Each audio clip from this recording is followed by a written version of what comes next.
ಎಲ್ಲರಿಗೂ ನಮಸ್ಕಾರ. ಇವತ್ತಿನ ರೆಸಿಪಿ ಬಂದು ಬೆಳ್ಳುಳ್ಳಿ ಚಿತ್ರಾನ್ನ. ಬನ್ನಿ ಮಾಡೋದು ಹೇಗೆ ಅಂತ ನೋಡೋಣ.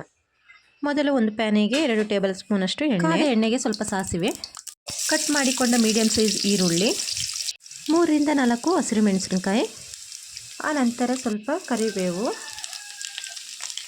ಎಲ್ಲನೂ ಚೆನ್ನಾಗಿ 2 ನಿಮಿಷ ಕಾಲ ಮಿಕ್ಸ್ ಮಾಡಿ. ಬೆಳ್ಳುಳ್ಳಿ 4 ರಿಂದ 5, ಸ್ವಲ್ಪ ರುಚಿಗೆ ತಕ್ಕ ಉಪ್ಪು, ನಿಮಗೆ ಎಷ್ಟು ಬೇಕೋ ಅಷ್ಟು ಉಪ್ಪು ಆ್ಯಡ್ ಮಾಡ್ಕೊಳ್ಳಿ.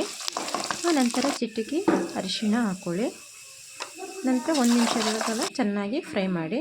ಮತ್ತು ಇನ್ನೊಂದು ಪ್ಯಾನಲ್ಲಿ ಸ್ವಲ್ಪ ಎಣ್ಣೆ ಹಾಕಿ ಸ್ವಲ್ಪ ಉದ್ದಿನಬೇಳೆ, ಆನಂತರ ಕಡಲೆಬೇಳೆ ಹಾಕಿ ಬ್ರೌನಿಷ್ ಕಲರ್ ಬರೋವರೆಗೂ ಸ್ವಲ್ಪ ಬಿಸಿ, ಮೀಡಿಯಂ ಫ್ಲೇವರಲ್ಲಿ ಬಿಸಿ ಮಾಡಿ. ಈಗಾಗಲೇ ಬ್ರೌನಿಷ್ ಕಲರ್ ಬಂದಿದೆ, ಇದನ್ನು ಒಗ್ಗರಣೆಗೆ ಆ್ಯಡ್ ಮಾಡೋಣ.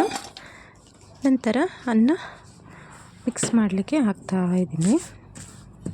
ನೋಡಿ, ಎಲ್ಲನೂ ಹಾಕಿದ್ದೀನಿ. ನಂತರ ಕೊತ್ತಂಬರಿ ಸೊಪ್ಪನ್ನು ಆ್ಯಡ್ ಮಾಡ್ತಿದ್ದೀನಿ. ಇವಾಗ ಲೆಮನ್ನ ರಸ ತೆಗೆದು ಸಪ್ರೇಟಾಗಿ ಇಟ್ಕೊಂಡಿದ್ದೀನಿ, ಅದನ್ನು ಆ್ಯಡ್ ಮಾಡ್ತಾಯಿದ್ದೀನಿ. ನೋಡಿ, ಆ್ಯಡ್ ಮಾಡಾಗಿದೆ. ನಂತರ ಎಲ್ಲ ಮಿಕ್ಸ್ ಮಾಡಿಕೊಂಡು ಬೆಳ್ಳುಳ್ಳಿ ಚಿತ್ರಾನ್ನ ನೋಡಿ ಈ ರೀತಿ ಬಂದಿದೆ. ನೋಡಿ, ನೀವು ಮನೇಲೂ ಟ್ರೈ ಮಾಡಿ. ಬೆಳಗಿನ ತಿಂಡಿಗೆ ತುಂಬಾ ಚೆನ್ನಾಗಿರುತ್ತೆ, ಮಕ್ಕಳಿಗೆ ಲಂಚ್ ಬಾಕ್ಸಿಗೆ ತುಂಬಾ ಚೆನ್ನಾಗಿರುತ್ತೆ.